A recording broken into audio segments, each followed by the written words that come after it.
800 करोड़ के चारे घोटाले में लालू यादव जी जेल गए। नीतीश कुमार जी 8000 करोड़ का सृजन घोटाला किए हैं और बहुत जल्द बिहार के जनता के सामने सच आएगा। वो तो उनका कहना है कि बीजेपी तो खाली डराने के लिए कर रही है, बाकी लोग भी तो घोटाला करके बैठे हुए हैं। हमको काहे नहीं डरा रही है बीजेपी? हमको काहे नहीं डरा रही है? हमको क्यों नहीं डरा रही है? आदरणीय चिराग पासवान जी को क्यों नहीं डरा रही है? केवल मुख्यमंत्री बने रहने के लिए राजनीति हो रही है। बिहार के जनता की चिंता नहीं है, बिहार के शिक्षा व्यवस्था की चिंता नहीं है। बिहार के विश्वविद्यालय में 8-8 साल लोगों को लग जा रहे हैं एक ग्रेजुएशन की डिग्री लेने में, इसकी चिंता नहीं है।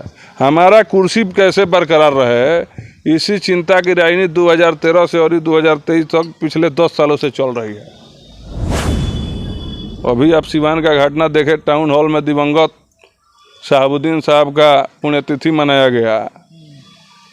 15 वर्षों तक अपना खून पसीना एक पार्टी को दिया, उन्होंने पार्टी को खड़ा किया, लालू यादव के संघर्ष में साथी रहे और वहाँ कोई शोक संदेश देने के लिए नहीं आया। एक ट्विटर से ट्वीट तक नहीं किया गया शहाबुद्दीन साहब के सम्मान में। तो हम सभी मुसलमान के भाई युवाओं से अपील करेंगे कि आप लोग ही पिछलगू बनना छोड़िए, फ्रंट लाइन पर समाज की आगे राजनीति कीजिए। तो हम आपके चैनल के माध्यम से यही कहेंगे कि हमें चिंता नहीं उनकी, उन्हें चिंता हमारी है। हमारे मान के रक्षक सुदर्शन चक्रधारी हैं। आने वाले 2025 में आदरणीय मुख्यमंत्री नीतीश कुमार को भी पता चल जाएगा जो हमारा बिहार प्रदेश राजनीतिक अनिश्चितताओं के दौर से गुजर रहा है। आज पूरे भारत में हमारा बिहार एक लेबर सप्लायर स्टेट बन के रह गया है। किसी भी आप अन्य राज्यों में चले जाइए तो बिहार के लोगों को हेय दृष्टि से देखा जाता है। इसका मुख्य कारण है यहाँ के नेताओं का। बिहार सरकार की एक-एक योजनाओं की जांच और समीक्षा की जाए तो सभी में आपको घोटाले ही घोटाले नजर आएंगे। आपको भी लगता है कि घोटाला हुआ है? बिल्कुल हुआ है, बिल्कुल हुआ है। गोपालगंज जदयू के पूर्व जिला अध्यक्ष जो जदयू के प्रदेश सचिव हैं, यूपी से शराब पी के आए और एक दंगा बॉर्डर पर बिहार सरकार की ही उत्पाद विभाग की टीम ने पकड़ा। मीरगंज थाने में गए, कोर्ट में अपना फाइन देकर छूटे। Bihar first, Bihari first. बिहार को कैसे आगे ले जाया जाए, कैसे आगे बढ़ाया जाए, इसी विषय पर दिन रात सोचते हैं और इसी को मिशन बना के अपना काम करते हैं। और जो बिहार के वर्तमान मुख्यमंत्री हैं नीतीश कुमार जी, वो किस तरह चिराग पासवान को परेशान किया जाए, परिवार को तोड़ा जाए, पार्टी को तोड़ा जाए, इसी में लगे रहते हैं। बिहार में जब से दारूबंदी की बात होती है तो तरह तरह का विचार सामने आता है। कोई कहता है कि दारूबंदी सही है, कोई कहता है कि दारूबंदी का जो है असर जो है ग्राउंड पे दिख ही नहीं रहा है। तो इसी सब मुद्दे को लेकर के हम अभी चर्चा करेंगे। अभी हमारे साथ लोजपा जो पार्टी है, लोजपा के गोपालगंज के प्रवक्ता हैं, उनसे हम बात करेंगे। अभिषेक मिश्रा नाम है इनका। राजनीति में अच्छी खासी पकड़ रखते हैं और दारूबंदी को लेकर के जो है तरह तरह के विचार जो कहते हैं। नीतीश कुमार कहते हैं कि हम जो समाज है उसको हम सुधार दिए हैं। अब समाज कितना सुधरा है, ग्राउंड पे इसका असर क्या है, इस सब को लेकर के हम इनसे बात करेंगे। बहुत बहुत स्वागत है सर आपका। बहुत बहुत धन्यवाद। और आपके फोकस न्यूज के सभी व्यूवर्स को मेरा सादर प्रणाम। बिहार में जब से दारूबंदी हुई है तब से नीतीश कुमार अपना पीठ थपथपाते रहते हैं कि बिहार में हमने सफल दारूबंदी कर दिया है। कितना कुछ ग्राउंड पे असर हुआ है इसका? ग्राउंड पर असर आप देख नहीं रहे हैं। पहले का जो लालू जी का शासनकाल था 15 साल, उसमें जातीय नरसंहार, जातीय उन्माद के नाम पर लोगों की सामूहिक हत्याएं होती थी। और ये सरकार जहरीली शराब से लोगों को मार रही है। 50 के, सैकड़ों के, दर्जनों के संख्या में लोग मर रहे हैं। कहाँ शराबबंदी सफल पर है? अभी 2 रोज पहले हमारे गोपालगंज जदयू के पूर्व जिला अध्यक्ष जो जदयू के प्रदेश सचिव हैं, यूपी से शराब पी के आए और एक दंगा बॉर्डर पर बिहार सरकार की ही उत्पाद विभाग की टीम ने पकड़ा। मीरगंज थाने में गए, कोर्ट में अपना फाइन देकर छूटे। तो जदयू के नेताओं और कार्यकर्ताओं को पहले घर चेक करने की ज़रूरत है। उनके मंत्री विधायकों की आवाज़ को चेक करने की ज़रूरत है। सारा दारू उन्हीं लोगों के यहाँ हुआ है और वही लोग दारू पार्टी करते हैं। ये केवल ड्रामा बना लेने से होगा और हवा बांधने से हो जाएगा। धरातल पर बीजेपी भी जब सत्ता में रहती है तब कहती है कि ठीक है, जब बाहर आ जाती है तब कहती है नहीं नहीं ठीक नहीं है। जब लालू यादव की पार्टी आरजेडी जब सत्ता में चली जाती है तो उसको भी कोई शराबबंदी से दिक्कत नहीं होता है। तो आखिर इसमें पूरा माजरा क्या है? जब साइड में हो जाता है तब कहते हैं कि ना ये तो है बहुत। हम आपको बता रहे हैं, बीजेपी राजद और जदयू की बात नहीं है। हमारे नेता आदरणीय चिराग पासवान जी, जो जिनका विजन है बिहार फर्स्ट, बिहारी फर्स्ट, बिहार को कैसे आगे ले जाया जाए, कैसे आगे बढ़ाया जाए, इसी विषय पर वो दिन रात सोचते हैं और इसी को मिशन बना के अपना काम करते हैं। और जो बिहार के वर्तमान मुख्यमंत्री हैं नीतीश कुमार जी, वो किस तरह चिराग पासवान को परेशान किया जाए, परिवार को तोड़ा जाए, पार्टी को तोड़ा जाए, इसी में लगे रहते हैं। तो हम आपके चैनल के माध्यम से यही कहेंगे कि हमें चिंता नहीं उनकी, उन्हें चिंता हमारी है। हमारे मान के रक्षक सुदर्शन चक्रधारी हैं। आने वाले 2025 में आदरणीय मुख्यमंत्री नीतीश कुमार को भी पता चल जाएगा जो हमारा बिहार प्रदेश राजनीतिक अनिश्चितताओं के दौर से गुजर रहा है। हम बिहार की जनता को आपके चैनल के माध्यम से विश्वास दिलाना चाहते हैं कि चिराग पासवान जी के नेतृत्व में बिहार में सशक्त और अस्थायी सरकार बनेगी और हमारा बिहार जो राजनीतिक अनिश्चितताओं के दौर से गुजर रहा है, या भोजपुरी में कहिए कि पलटी मारने के दौर से गुजर रहा है, इससे बिहार को मुक्ति मिल जाएगा। तो नीतीश कुमार को आप भी मानते हैं कि वो पलटी मार के मतलब कुर्सी पर बने? पूरा बिहार का बच्चा बच्चा मानता है, हम क्या मानते हैं? आप छोटे बच्चे से भी पूछिएगा तो वही बताएगा। कोई भी एक विषय है चर्चा करने के लिए बिहार में, बताइए ना। और अभी 2 दिन पहले आप न्यूज़ देखे होंगे, यूपीएससी एग्ज़ाम का रिजल्ट आया, बिहार के रहने वाले 40 लोगों ने यूपीएससी एग्ज़ाम को निकाला। उसमें कितने लोग बिहार में रहकर तैयारी की है? कितने लोग बिहार में रहकर? हम अब शिक्षा पे आप आए हैं तो शिक्षा पे भी हम बात कर लेते हैं जी। जिस ग्रेजुएशन को 3 साल में हो जाना चाहिए, हाँ। उस पे जो है 5-5 साल 6-6 साल में भी ग्रेजुएशन नहीं हो पा रहा है। तो बिहार में लोग पढ़ेगा तो कैसे पढ़ेगा? मतलब जो बच्चे हैं वो कैसे पढ़ेंगे? बिहार का आगे कैसे कोई बढ़ाएगा? बिहार की जो धरती रही है वो ज्ञान की धरती रही है। बिहार के इतिहास में जब जाइएगा तो भगवान बुद्ध गया में ज्ञान की प्राप्ति किए थे। यहाँ नालंदा विश्वविद्यालय पूरी दुनिया में ज्ञान की लौ देता था, लेकिन जस बिहार की सत्ता बदलती गई, शिक्षा व्यवस्था लाचार होती चली गई। सबसे पहले हमारे बिहार में आदरणीय शिक्षक लोगों को आचार्य जी कहा जाता था, उसके बाद गुरुजी कहा जाने लगा। आदरणीय लालू यादव जी के शासनकाल में जब हम लोग स्टूडेंट थे, उस समय शिक्षक लोगों को बड़े अदब से नाम लिया जाता था और मार्केट में हम लोग किसी शिक्षक को देख लेते थे, फलाना मास्टर साहब दिखाई दे रहे हैं, भाग चला जाए यहाँ से। लेकिन आज स्थिति ये है कि 4 साल का बच्चा भी आपको जाइएगा पूछिएगा, मास्टरवा ठीक से खिचड़ी नहीं खा बनवाओ, तो मास्टर साहब से अब मास्टरवा हो गए हैं ना। तो जहाँ से IAS IPS नेता अधिकारी का प्रोडक्शन होता था, विद्यालय प्रोडक्शन हाउस ना है, वहीं से ना शिक्षित लोग निकलते हैं, समाज की दिशा और दशा तय करते हैं। तो प्रोडक्शन हाउस खराब है तो कहाँ से वो सब व्यवस्था होगा?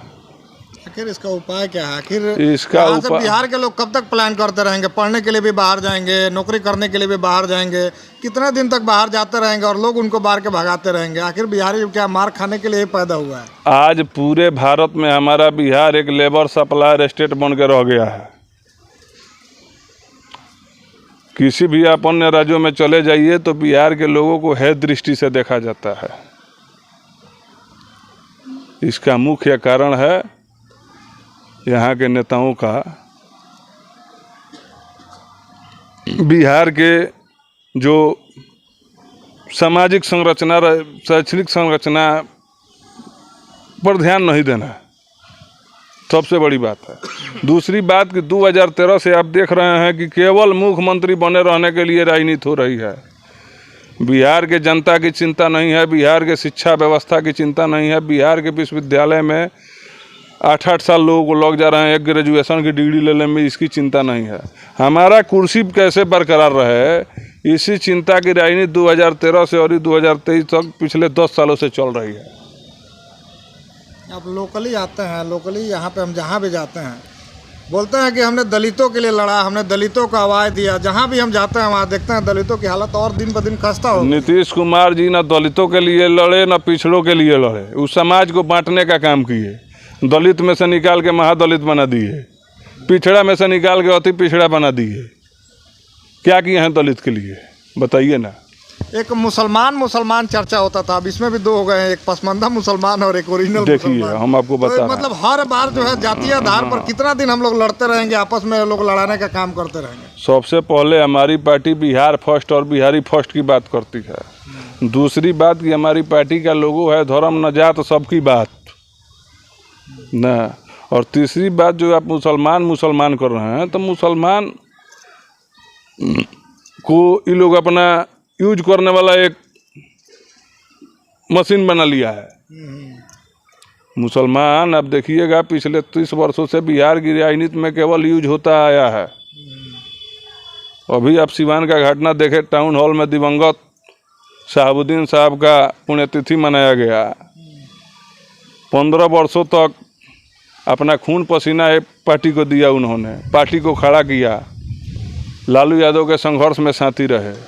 और वहाँ कोई शोक संदेश देने के लिए नहीं आया, एक ट्विटर से ट्वीट तक नहीं किया गया शहाबुद्दीन साहब के सम्मान में। तो हम सभी मुसलमान के भाई युवाओं से अपील करेंगे कि आप लोग पिछलगू बनना छोड़िए, फ्रंट लाइन पर समाज के आगे राजनीति कीजिए।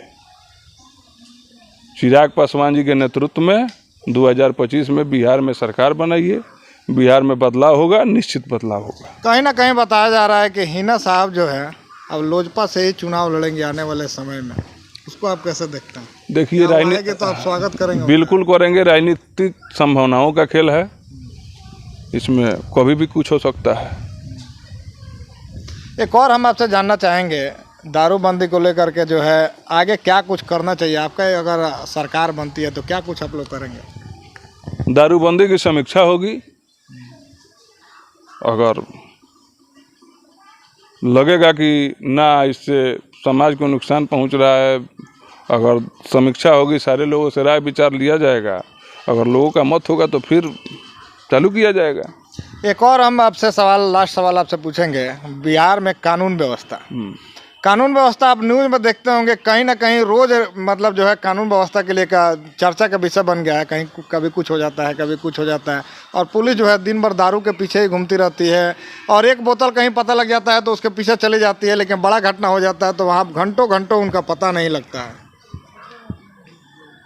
देखिए बिहार सरकार इस शराबबंदी पूरी तरह से फेल है। कानून व्यवस्था साफ समाप्त हो चुका है, कानून का भय लोगों के बीच आप पूरे बिहार इस समय अपराध चरम सीमा पर है। आए दिन जनप्रतिनिधियों की हत्या हो रही है, व्यवसायियों की हत्या हो रही है, अपहरण हो रहा है। तो ये जंगल राज पार्ट 2 है पूरी तरह से, एकदम जंगल राज पार्ट 2 है, इसमें कहीं से कोई किंतु परंतु नहीं है। ये तो कहते हैं कि बिहार में बाहर है, नीतीश कुमार की सरकार है। बाहर है वो अपना कुर्सी बचाने के लिए 10 साल से बिहार के जनता को बरगलाने का काम कर रहा है। आप बैठे हैं हथुआ में, हथुआ विधानसभा में एक मीरगंज जगह है जो गोपालगंज जिले का सबसे प्रमुख व्यवसायिक केंद्र है और वहीं से मैं बिलोंग करता हूँ। वहाँ शुगर फैक्ट्री, शराब फैक्ट्री दोनों बंद है, और अभी वर्तमान के डेट में शराब फैक्ट्री की ईंटें और मिट्टी तक उखाड़ कर बेच दी गई, कोड़ कर बेच दी गई। वहाँ पे कोई देखने तक नहीं गया। बताया जाता है कि वहाँ पे लालू यादव आए थे, उस सोफा अभी तक रखा हुआ है, उसके बाद नीतीश कुमार आए, बोले कि नहीं हम दोबारा चालू करवाएंगे। अब वो ईंट सारा सोफा बना, उस सोफा कुछ नहीं है, ईंट मिट्टी सब बिक गया, वहाँ का सारा सोफा खत्म हो गया है। सरकार का कहना है कि वो ज़मीन जो है बियाडा को दिया गया है और उसको सबको खाली करवाया जा रहा है, और सबको खाली करवा करके जो है वहाँ पे एक कल कारखाना जो होता है उसको बैठाया जाएगा और लोगों को उससे बहुत ज़्यादा रोजगार मिलेगा। अभी बिहार सरकार ही जाने कि कौन कल कारखाना बैठेगा। सबसे पहले हम बिहार सरकार से चाहेंगे कि अगर वहाँ पे कोई कार्य योजना है कि उद्योग लगेगा या कुछ लगेगा तो बताना चाहिए ना, लोगों को बताए, विश्वास दिलाए। लोगों को विश्वास दिलाना सरकार का काम है। अब सरकार कह रही है तो आपको विश्वास नहीं है? आज तक एक सुई का कारखाना पूरे बिहार में नहीं लगा तो हम कैसे विश्वास कर लेंगे कि यहाँ पे उद्योग लगेगा? बताइए ना, आपको जानकारी है तो बताइए कहीं कोई उद्योग लगा हो तो।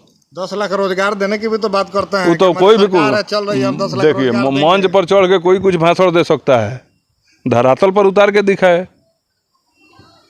आपको नहीं लगता है कि धरातल पर उतार पाएंगे? उतारे, स्वागत करेंगे हम। मजबूत विपक्ष होने के नाते सरकार के अगर गलत कार्यों का हम विरोध कर रहे हैं तो उसके अच्छे कार्यों का ताल ठोक के सराहना भी करेंगे। आपको लगता है कि 10 लाख, तेजस्वी यादव बोले थे 10 लाख रोजगार देंगे, नीतीश कुमार उसको डबल कर दिए, 20 लाख है। अब तो 20 लाख युवाओं को तो अभी नीतीश कुमार तो 20 लाख रोजगार तो दे ही देंगे। डबल नहीं, 100 गुना करते हैं। 800 करोड़ के चारे घोटाले में लालू यादव जी जेल गए, नीतीश कुमार जी 8000 करोड़ का सृजन घोटाला किए हैं और बहुत जल्द बिहार के जनता के सामने सच आएगा।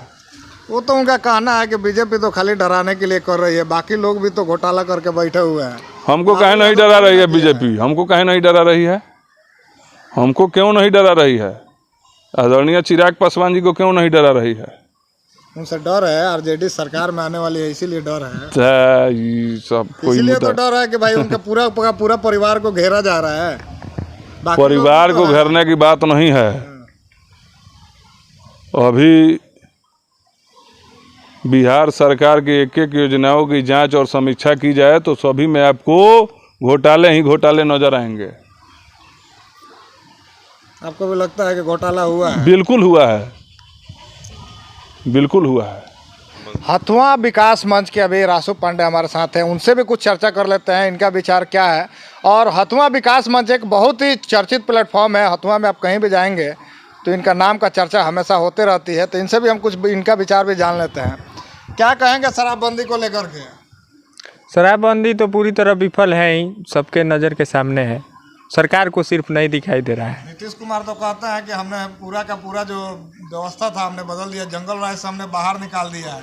नहीं, उससे भी चौपट हो गई है व्यवस्था अभी की नीतीश कुमार की सरकार। पहले के 5 साल जो इनके कार्यकाल थे उससे काफ़ी ज़्यादा नीचे गिर गया है इनका, और सरकार पूरी तरह से ध्वस्त होने वाली है आगामी चुनाव में। तेजस्वी यादव थे, कहा जाता है कि युवा हैं और युवाओं के लिए बहुत कुछ करेंगे, 10 लाख रोजगार भी देंगे। अब आए थे तो बोले थे कि जैसे हमारी सरकार बनेगी वैसे पहले ही कलम में जो है 10 लाख रोजगार दे देंगे। तो आपको क्या लगता है कि रोजगार मिल पाएगा? स्याही बची है या ख़त्म हो गई है स्याही पेन की? अब रोजगार तो पेपर में छप गया, इतना रोजगार मिलेगा, भाषण दे दिए मंच से रोजगार मिलेगा, लेकिन अभी तक रोजगार दिखा नहीं है। देखिए कहीं आगे देखने को मिल जाए। आप युवा है, आपको लगता है कि मिल पाएगा युवाओं को? बिल्कुल, हम लोग को तो बहुत आशा है इनसे कि आखिर कहे हैं तो कुछ कीजिए भाई। हम लोग भी पढ़ लिख रहे हैं लेकिन बिहार से नहीं पढ़ रहे हैं, उत्तर प्रदेश जाना पड़ रहा है पढ़ने के लिए। तो हम तो आग्रह करेंगे कि रोजगार दीजिए, पढ़ाई करवाइए। 7 साल में डिग्री हो रहा है ग्रेजुएशन का, 3 साल का डिग्री हम लोग का 3 साल में उत्तर प्रदेश में मिल जा रहा है, बगल का राज्य है, और हमारे यहाँ 7 साल लग जा रहा है। आप एक युवा हैं और युवा बहुत जल्दी मतलब भरोसा कर लिए थे तेजस्वी यादव पे, तो क्या बिहार में कोई और भी युवा नेता नहीं है जिसको आपको अल्टरनेटिव सोचने की ज़रूरत है? आपको बिहारियों को हमेशा से 20 साल तो नीतीश कुमार रही है, 15 साल लालू यादव रही है, और विकास हो ही रहा है, लेकिन विकास आखिर हुआ नहीं अभी तक। आखिर ऐसा क्यों हो रहा है? देखिए, अब आगामी चुनाव में तीसरा मोर्चा भी कोई ना कोई ऊपर आएगा ही, और सभी लोग उसी को समर्थन करेंगे, क्योंकि इन दोनों का लोग सब कार्यकाल देख लिए हैं। तो अब इन लोगों से हट के ही कोई ना कोई आएगा।